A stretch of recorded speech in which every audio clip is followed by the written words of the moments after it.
Bueno, con esta oración, alabanza al Dios Altísimo, creo que sintetizamos lo que es el tránsito. No sé, ya al ponerse uno a estudiarlo o a leerlo o a orarlo con toda la paciencia del mundo, uno va descubriendo en esa oración y en todo el caminar de Francisco esa capacidad ¿cómo diríamos?, de asombro ante Dios, de, ¿cómo sería?, de verse o se me ha ido la palabra, de verse como una criatura, la finitud del ser humano.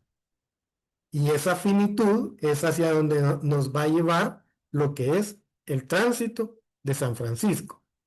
Para la sesión la he pensado dividir en dos partes. La primera parte, hablar de los dos textos que yo pedí que leyeran, leyenda mayor y leyenda menor. Y por último, la segunda parte, una reflexión sobre la escatología franciscana en el tránsito de San Francisco. Bueno, ¿quiénes leyeron los dos textos? Partamos de ahí, ¿va? Porque no vamos a estar bateando, no le vamos a tirar muy bien el bulto. Yo los leí, soy... No había leído El tránsito de la leyenda menor, me pareció. Buen truco. Y muy buena, la leyenda menor es muy buena. Me asombró la redacción, sí, los detalles. ¿Quién más leyó los dos textos, la leyenda mayor y la leyenda menor? Hermanos, me disculpan, pero los voy a dejar. Me acaban de robar la conexión de gas, así que lo fui a perseguir, pero no lo pude agarrar. Oh, ¿qué es eso? Pucha. Tremendo. Les pido mil disculpas, ¿sí? Lo voy a Muy ver bueno. por grabación. Un Ok, Bueno, beso que grande. salga bien, te Así que cuida, con cuidado. sí, salí disparada, pero ya está, se fue. Voy a llamar a alguien para que nos ayude. Un Ok. beso grande. Paz y bien, hermano. así Chaucito. bien.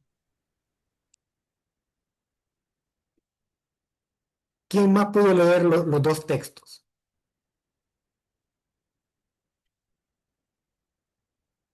Nadie más. Bueno, voy a presentar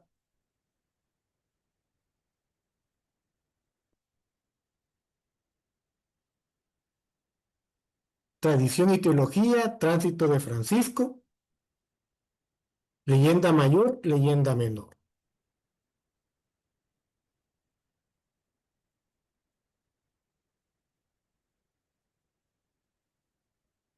Ahí se ve. Bien.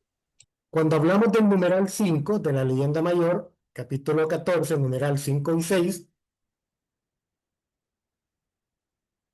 permítanme que...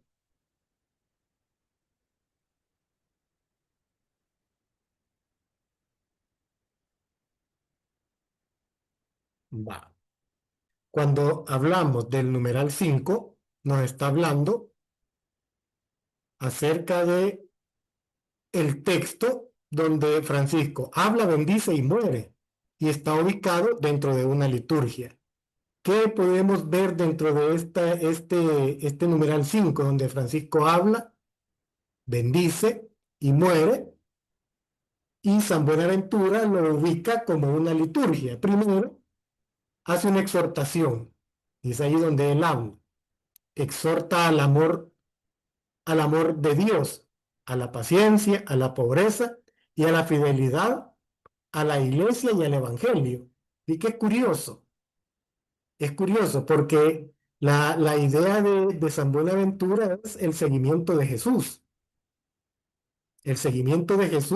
con esta característica de paciencia, en pobreza, fidelidad a la iglesia y lo principal, el evangelio. Siempre que Francisco tiene contacto con el evangelio, casi siempre él le pide al sacerdote que se lo explique. Y qué curioso.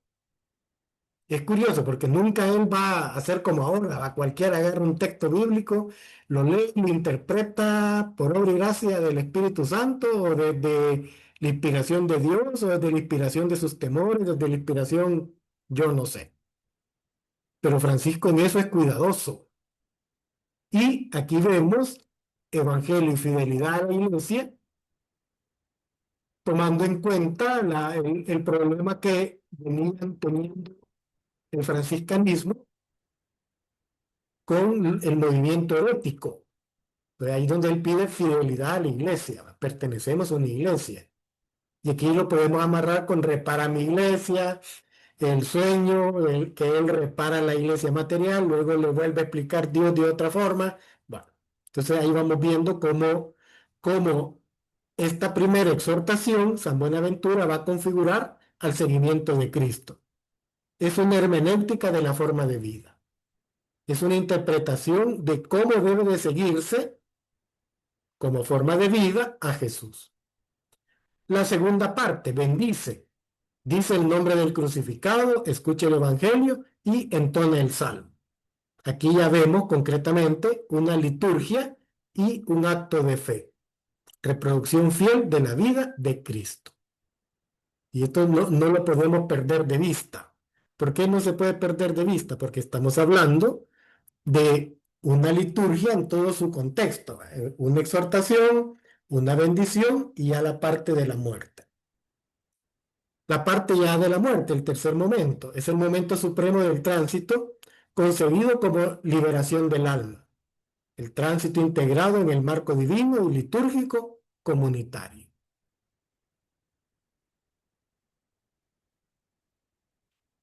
¿Qué implicaría la muerte en este contexto del numeral 5? Que es la liberación del alma. Es curioso, es curioso. Está liberando el alma. ¿Por qué es necesario liberar el alma? Porque si no nos quedamos atrapados en una concepción de muerte bien tradicional, que es lo que voy a tocar en la segunda parte. Testimonios y visiones, el numeral 6. Aquí vamos viendo la confirmación mediante visiones múltiples. Entonces aquí San Buenaventura lo que va a hacer es primero una liturgia que va a hacer ver a los frailes que esa liturgia nos debe de llevar al seguimiento de Jesús. Y lo termina de confirmar con una etapa de testimonio. En una primera parte, testimonios y visiones, el alma asciende, manifestación gloriosa hacia el cielo, visión de los discípulos, el escrito habla un hermano el fraile habla de un fraile que sigue a Francisco, y por último, la aparición al obispo, que es la confirmación de la santidad del fundador. Entonces aquí vamos viendo siempre cómo va amarrando. Seguimiento de Jesús, fidelidad a la iglesia. En esa fidelidad a la iglesia es la aparición al obispo. Segunda dimensión, la teológica y cósmica. El relato reúne y ordena testimonios provenientes de diversas tradiciones. Aquí San Buenaventura va a tomar distintas tradiciones del acontecimiento y los va a redactar, en donde la idea central entra en la dinámica de la transfiguración, de la luz, de la claridad y de la gloria. Y una etapa bastante curiosa va a ser una incorporación del signo cósmico. La creación entera reconoce y testifica el acontecimiento del tránsito de San Francisco. Y aquí con esto, a mi forma de ver, sería el amarroce, o sea, lo que diríamos es la cereza del pastel. ¿Por qué? Porque le está hablando a los frailes que esa es una forma de vida y esa forma de vida debe ser el seguimiento de Jesús en fidelidad a la iglesia.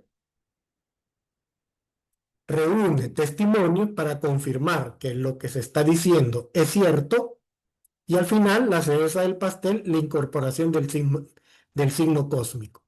la creación entera reconoce y testifica.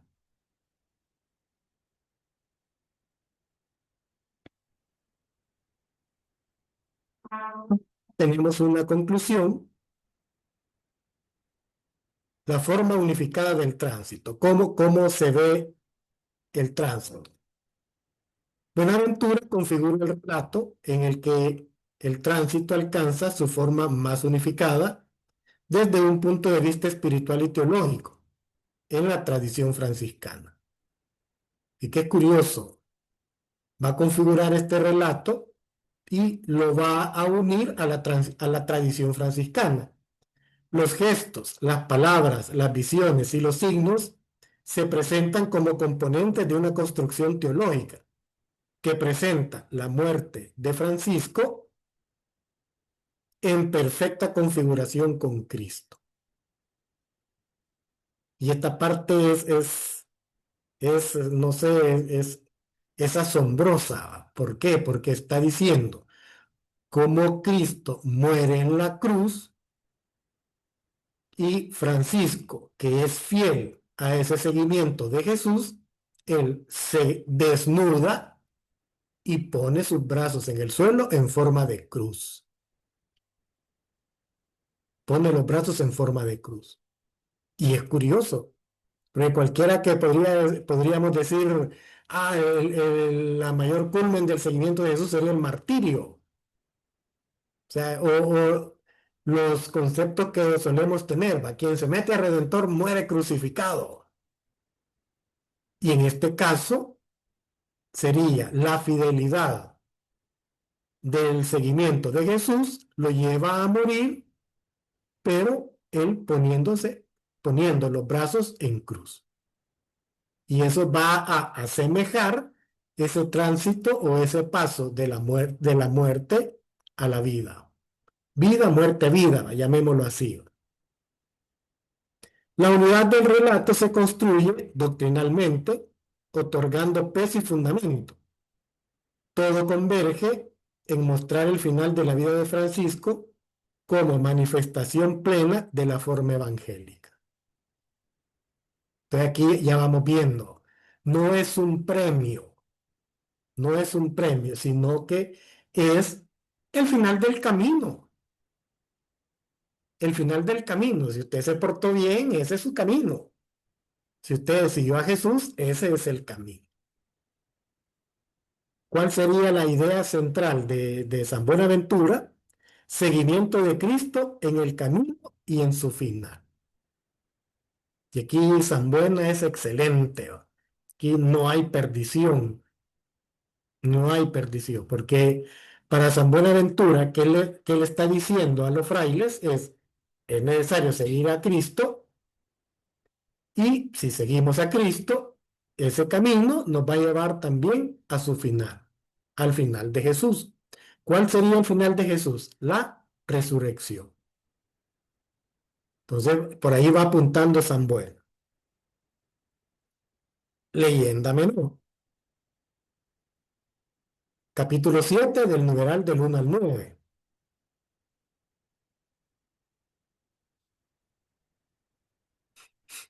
¿Qué podemos ver?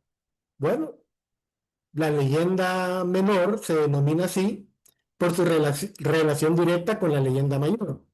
¿Qué es lo que va a hacer San Buenaventura? Una reorganización teológica. No es una síntesis, sino una reorganización estructural de los contenidos propuestos por San Buenaventura. Y vamos a ver cuál es el objetivo. El uso litúrgico y celebrativo. El tránsito es diseñado para celebrar la fiesta anual del fundador, extendiéndose luego a toda la iglesia durante la octava de la festividad. Entonces, es curioso. ¿Por qué es curioso? Porque este texto de la leyenda menor va a ser leído por todos los frailes y va a tener un carácter celebrativo, litúrgico, pero también un carácter catequético. ¿Por qué catequético? Porque le está diciendo a los frailes de otras regiones que el seguimiento, el caminar de Francisco fue el seguimiento de Jesús y las consecuencias de ese seguimiento. ¿En qué momento lo hacían los frailes? En el oficio de maitines se leían en los nocturnos solemnes con pasajes seleccionados de la vida del santo. Claro, si no lo conocían de forma directa, pues la mejor forma de conocerlo es a través del acto litúrgico.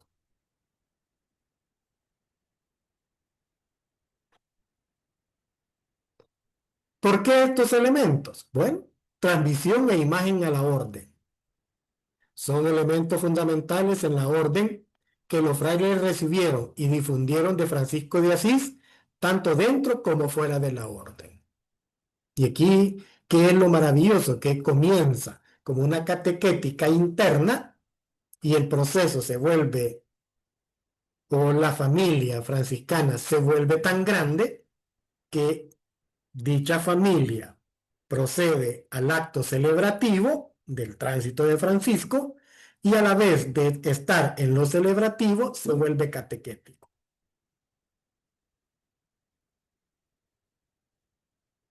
Acceso a la tradición. Dentro de esa parte catequética hay un acceso a la tradición. Esa es una astucia de San Buenaventura. Es una astucia de San Buenaventura. Le va a dar a toda la orden acceso a la tradición. ¿A través de qué? A través de la lectura de la leyenda menor, especialmente del tránsito de Francisco. Y por otro lado, eso va a generar un impacto generacional. El texto clave que determinó la transmisión de la figura de Francisco por generaciones sucesivas. Y qué curioso, estamos hablando del tránsito. ¿Cómo va a determinar esa transmisión de la figura de Francisco?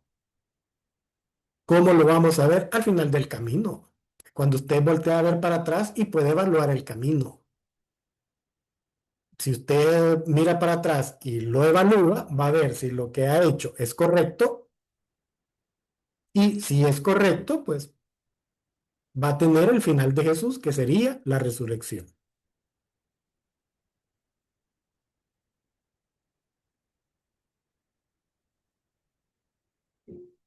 Proclamación y dimensión catequética. Aquí vemos cómo se da una forma de litúrgica estable. El tránsito se condensa en una estructura breve, clara y estable, concebida para ser recordada y proclamada anualmente en la fraternidad. O sea, se vuelve institución litúrgica, dicha celebración se vuelve institución dentro de la familia franciscana. Y la finalidad catequética, relato dispuesto para la proclamación pública y la celebración, ofreciendo claridad, una claridad pedagógica y asimilación espiritual continua. Aquí vamos viendo esa finalidad catequética, una claridad pedagógica por el orden de cómo está escrito y la asimilación espiritual, el ámbito celebrativo.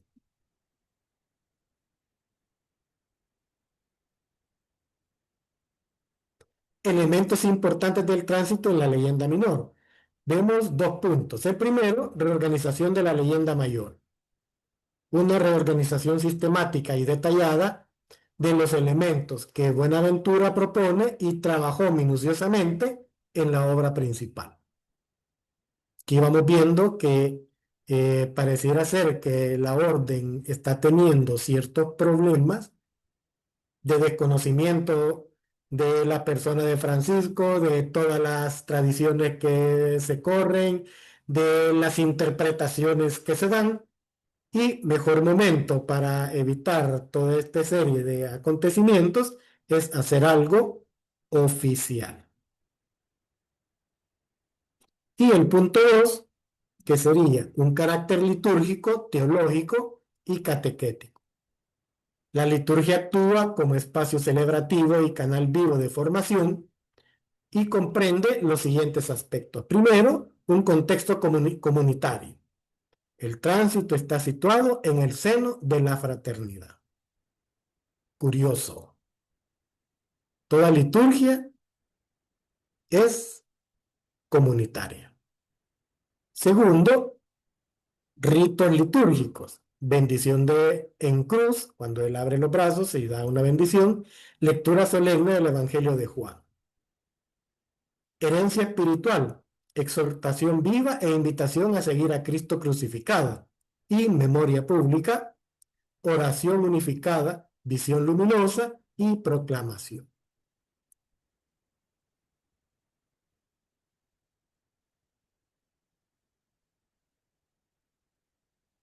Bueno, ¿preguntas o comentarios?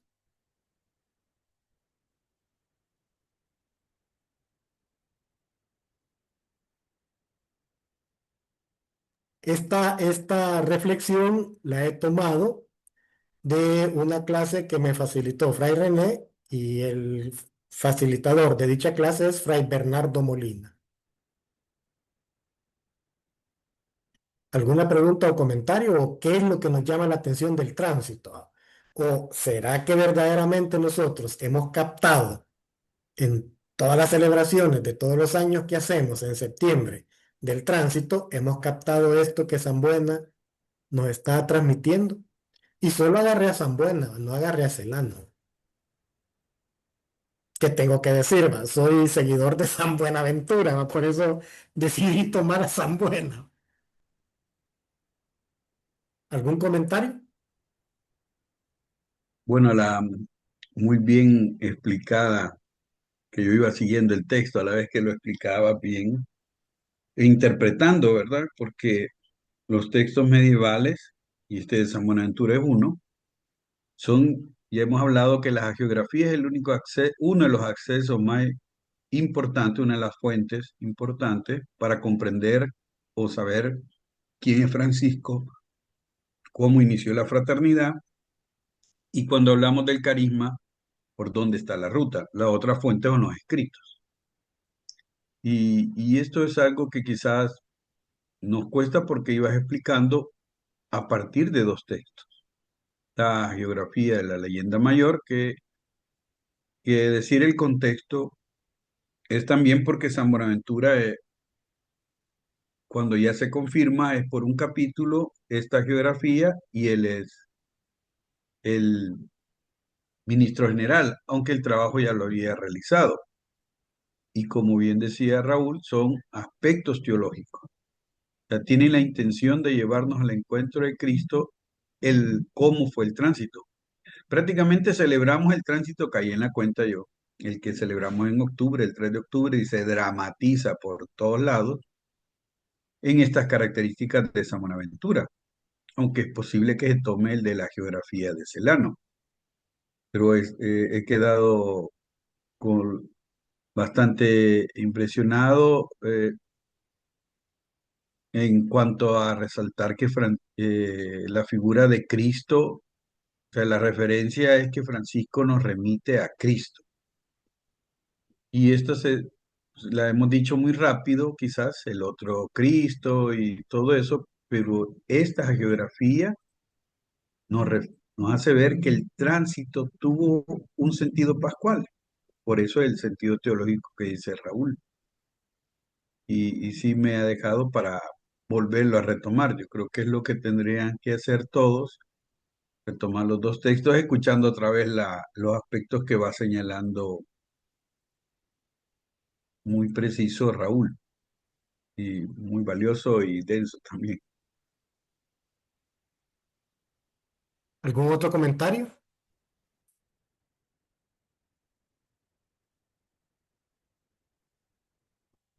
¡Qué silencio, Dios mío! Pareciera que estuviéramos en una iglesia, en un acto litúrgico. No Bueno, en precisamente. alguna parte, en una parte de la liturgia. Bueno, voy a compartir la segunda parte.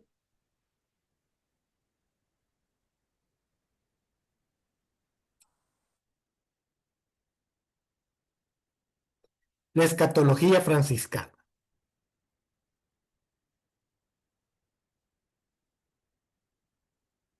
La palabra escatología tiene dos significados muy diferentes según el contexto. Por un lado, en teología y filosofía es el estudio de las creencias sobre el fin del mundo y el destino final de la humanidad. Por otro lado, en un sentido coloquial o médico, hace referencia al uso de temas o expresiones groseras sobre excrementos. Eso no nos interesa. ¿Qué es lo que apunta la parte de escatología en la religión y en la filosofía? Primero, el origen del término.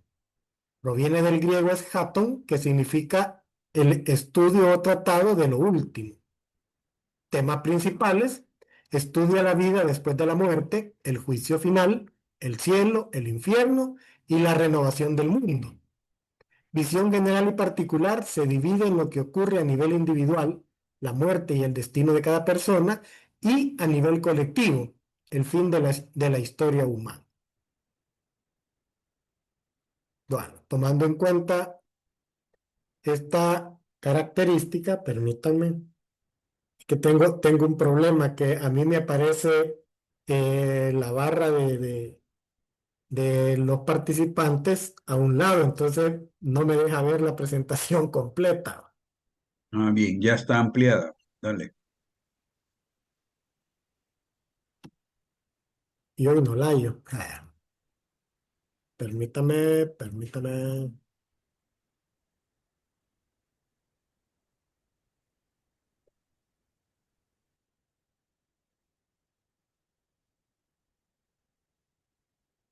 Ahí está. Bueno, la escatología franciscana, estudio teológico sobre la hermana muerte, temor, condena o liberación. Y qué curioso. ¿Qué pasa con la muerte? Normalmente, mucha gente le tiene miedo, o me incluyo, quizás porque nunca he estado en situaciones en peligro de muerte, no me he percatado si le tengo miedo o no. Solo los únicos tiempos de miedo era cuando estábamos ahí en el postulantado, ¿verdad, René? Que estábamos, y que en la época de guerra, estamos hablando del 84 aquí en El Salvador, ¿va? Y que estábamos en un común que toda la parte de arriba eran ventanas, ¿va? Y de repente llegaba la guerrilla y hacía un ataque. El convento nuestro estaba a la par de la escuela y en la escuela ponía el ejército un campamento, entonces por allí incursionaban. Entonces, prácticamente cuando incursionaban al pueblo donde nosotros estábamos, pues la veíamos seria, la veíamos cerca, pero no me recuerdo, sí, algún momento de temblor por el susto de los balazos y los bombazos y las ametralladoras y bueno, y todo lo que eso implica. Pero no sé, ya después que ya nos atrevíamos a hacer otras cosas, como cuando íbamos a las comunidades en las épocas de paro, con todo el riesgo que eso implicaba, no sé, o quizás no he tenido un encuentro con la muerte tan así, ¿va? Por eso no podría decir si le tengo miedo o no. Pero pues lo que usualmente suele haber, o lo que uno suele ver, es que mucha gente, y eso uno lo puede ver en gente mayor, es que como que les da miedo morirse o se niegan a morir, porque hay algo a lo cual están aferrados, un hijo enfermo o un hijo desprotegido, si es papá, y entonces esa paternidad o maternidad hace que la preocupación por el que vive hace que no pueda morir en paz. Entonces, pues, por ahí va. Contexto histórico. La concepción de la muerte en el ocaso de la Edad Media. Dos visiones de la finitud. La escolástica tradicional aborda el fin de la existencia desde un plano primordialmente judicial, penal y retributivo. La muerte se percibe como la intrusa indeseable y el castigo directo derivado del pecado original. Y qué curioso, esa es la escolástica tradicional. intrusa, indeseable y castigo directo derivado del pecado original. Si todos tenemos un pecado original, entonces prácticamente estamos fregados. Nadie va a salvar. ¿Por qué? Porque tenemos un pecado original. ¿Cuál sería la intuición franciscana? Establece un giro cósmico y de profunda fraternidad. La finitud se asimila a través del desapego evangélico y el amor cristocéntrico, insertándola de forma armónica en el orden de la creación divina. Y qué curioso, todos tenemos una condición finita, la finitud. Todos somos criaturas. Al reconocernos finitos y criaturas, pues prácticamente esa sería la forma armónica de volver al creador. Si usted es criatura, al término de su camino, pues va a volver al creador. Esa es la intuición franciscana. La finitud como don. La transmisión corporal se presenta como un hecho democrático e ineludible para toda criatura del mundo físico. Vivir según la altísima pobreza despoja a la criatura de la pretensión de adueñarse de sí mismo. Al no poseer nada con soberbia, el humilde no experimenta el tránsito final como una pérdida violenta, sino como un retorno natural. Así que curioso, la primera, la fraternidad, la segunda, la pobreza y la tercera, el desapego, la humildad.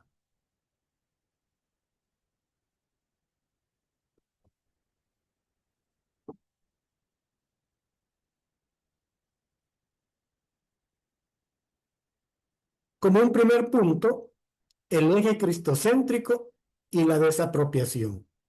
La altísima pobreza como fundamento ontológico ante la finitud.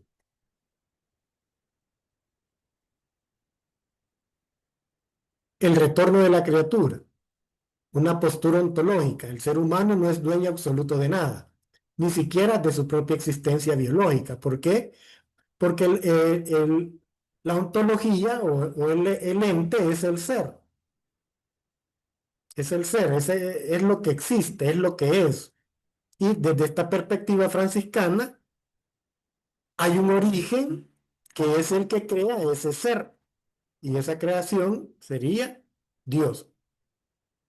Privación. Quien vive en desapropiación no experimenta la muerte como despojo violento, sino como un retorno a Dios. Y qué curioso, porque mucha gente que no se puede morir es porque está apegada a algo. No sé si ustedes habrán visto situaciones de gente que le cuesta morir, que pasa en una agonía bastante larga. Y a mí siempre me ha llamado la atención, porque yo digo, bueno, pasar una agonía tan larga, ¿qué es lo que le sucede? Y hasta hay oraciones para la tradición popular, hay que rezarle a San José, o la cuerda franciscana, para que le dé un bien morir. Pero más que eso, lo que debe haber es una desapropiación, soltarse. Ya su tiempo ya llegó, ya alargarlo más de sufrimiento.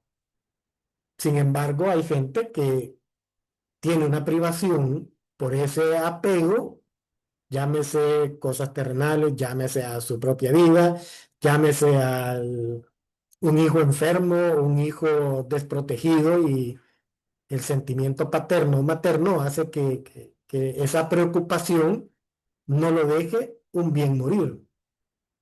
Y por último, fundamento de las fuentes. En la regla nodulada, capítulo 22, Francisco recuerda que en este mundo somos peregrinos y forasteros. Entonces, por ahí va el retorno de la criatura. La triple dimensión. Temor, condena o liberación. La síntesis teológica franciscana. La muerte como condena. La muerte corporal, inofensiva. Es la simple disolución temporal del organismo. inofensiva en sí misma para el justo que vive la voluntad divina, pues constituye la puerta hacia la vida eterna. La muerte segunda, la verdadera condena, concepto tomado del Apocalipsis 26, es la separación eterna de Dios. Y qué curioso, mire el franciscanismo lo mira. Es la separación eterna de Dios.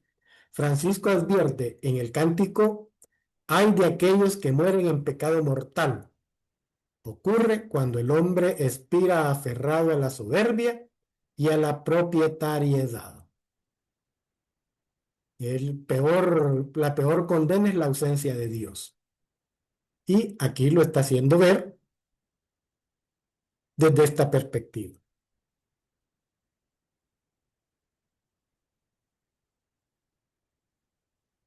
B. La muerte con temor. Fragilidad asumida y santo temor. El franciscanismo no niega el dolor físico ni la vulnerabilidad humana. Tomás de Celano describe el cuerpo del santo deformado por la enfermedad y los estigmas. No es que sea un estoico y diga, no, yo voy a aguantar. No, iba sufriendo. A él le dolían los estigmas, especialmente cuando caminaba, por los estigmas de los pies, cuando tenía que agarrar algo, tenía que detenerse de algo, los estigmas de la mano, cuando respiraba, el estigma del costado. O sea, lo pone Celano, el cuerpo del santo deformado por la enfermedad y los estigmas. El temor no es angustia nihilista, sino santo temor de Dios. André Menard destaca que este miedo se vence en la conversión cotidiana. El hermano muerte en sí mismo cada día en la fraternidad. Por eso que entendemos por qué Francisco, cuando muere, le va a decir, hermana muerte. C. Liberación y fraternidad, la hermana muerte. El concepto, una revolución poético-teológica. Francisco es el primero en nombrar a la muerte corporal como hermano. Lo vemos en el Cántico de la Criatura. Reconciliación cósmica. No es una enemiga ni un monstruo, sino una criatura en el diseño amoroso de Dios. Liberación pascual. San Buenaventura relata el clamor de Francisco al médico: bienaventurada sea mi hermana muerta. Leyenda mayor, capítulo 14, numeral 5. Si vemos la sucesión del tránsito, lo podemos ver a través de 4 momentos. El primero, el desnudamiento. Pide yacer desnudo sobre la tierra para expirar en absoluto desapego de todo bien terreno. Partición del pan. Bendice y comparte pan con sus frailes, recreando místicamente la comunión de la última cena. El canto cósmico. Pide a sus hermanos cantar las estrofas del hermano sol, incluyendo los versos de la muerte. Y por último, el abrazo pascual. Cruza pacíficamente el umbral, cantando salmos libres del pavor terrenal medieval.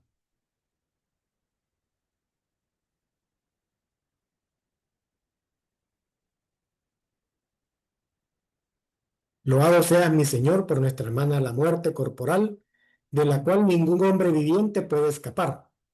Ay de aquellos que mueran en pecado mortal. Bienaventurados aquellos a quienes encuentre en tu santísima voluntad. 800 años de espiritualidad, un sentido renovado. La revolución espiritual e iconográfica de la hermana muerte, legada en el siglo XIII, sigue iluminando el consuelo teológico católico. Convierte el clásico Memento Mori, momento de la muerte, que puede ser de temor, en un sendero fraterno de santidad existencial e interiorización cósmica.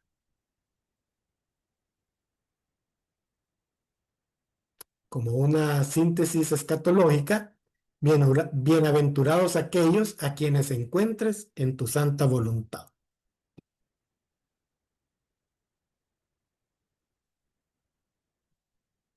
Bueno, ¿algún comentario o alguna pregunta? Vamos a ver, preguntas, inquietudes. Ha usado un lenguaje bastante teológico, no bastante, teológico, ¿verdad? Puede que para algunos esté esa inquietud y esto que quiso decir. Vamos a ver en preguntas al equipo, a las hermanas del postulantado, por ejemplo.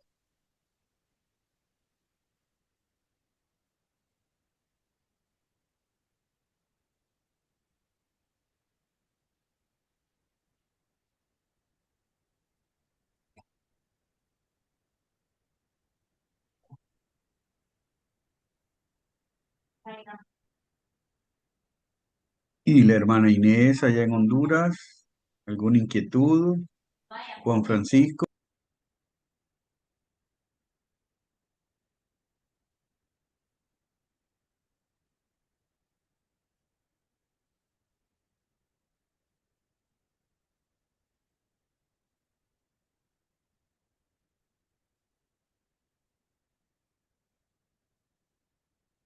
Bueno, a mí lo que me llama la atención es cómo ese tránsito, ese paso, vida, muerte, vida, va amarrado a la fraternidad y a la fracción del pan.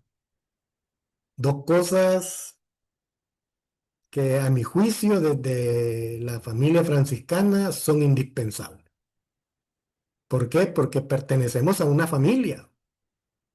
Es la familia la que sufre, pero también la que se goza si uno sabe que se ha llevado, el que va a morir ha llevado una vida buena.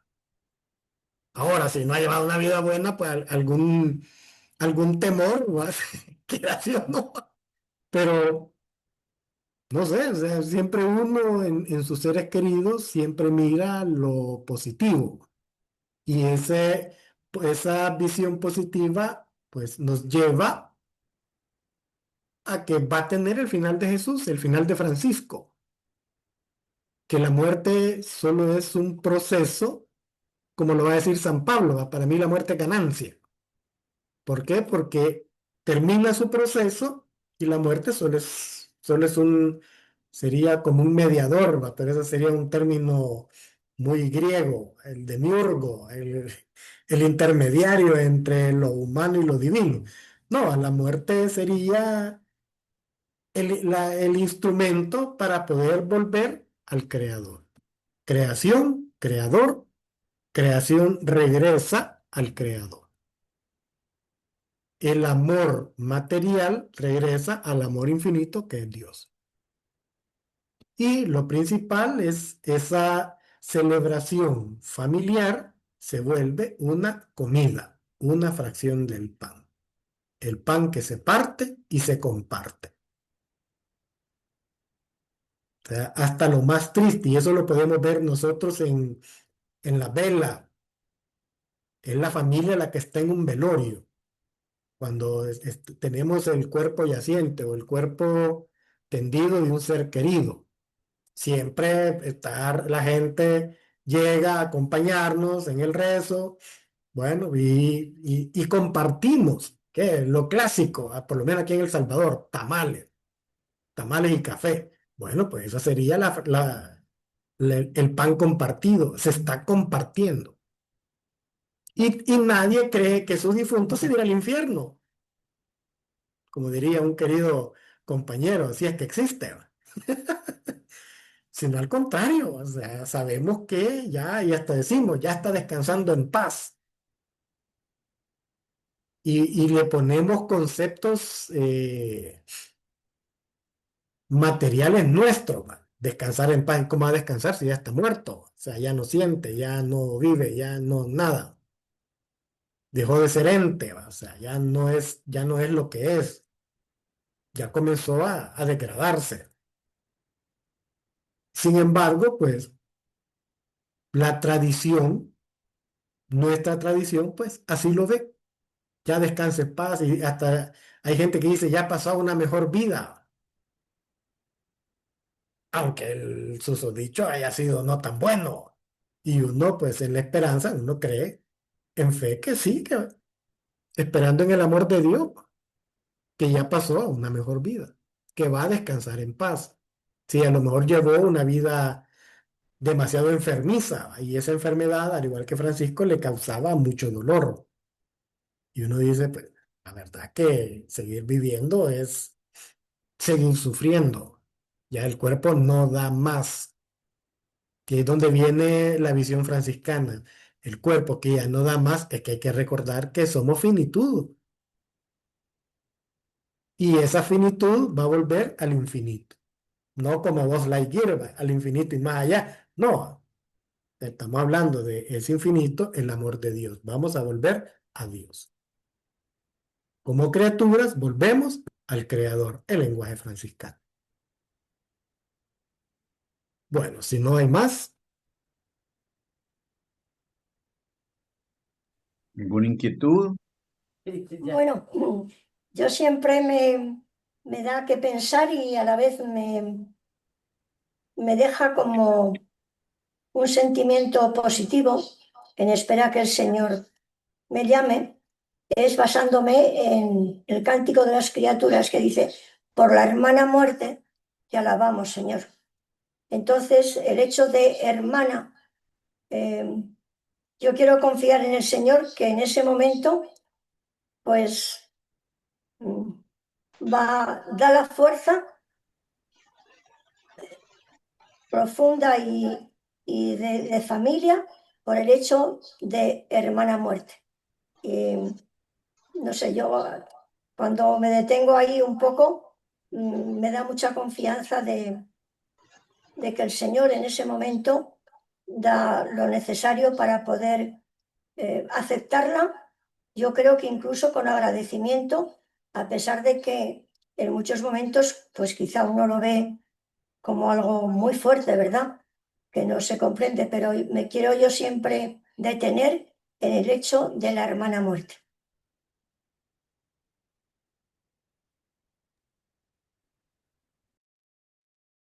Y en realidad cuando lo presentó Raúl, que puso la muerte contingente, la hermana muerte, la categoría que le da Francisco, nos hace entrar en eso que dice la hermana Inés. Un sentirnos acogidos, porque se hermana, Francisco nos abrió la ruta, nos hizo ver el hermanamiento con algo, con los quizás límites, el gran límite de la vida, la gran frustración de la vida, el gran punto de caducidad que tenemos, la muerte. Francisco le pone la dimensión de hermana y por tanto la dimensión trascendente y escatológica como lo ha presentado hoy Raúl.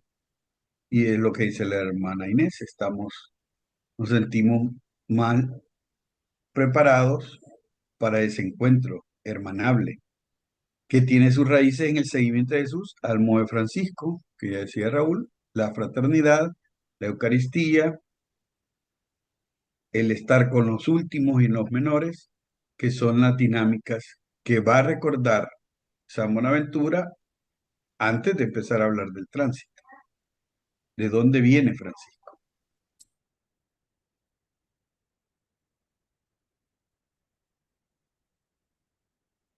¿alguien más quiere compartir?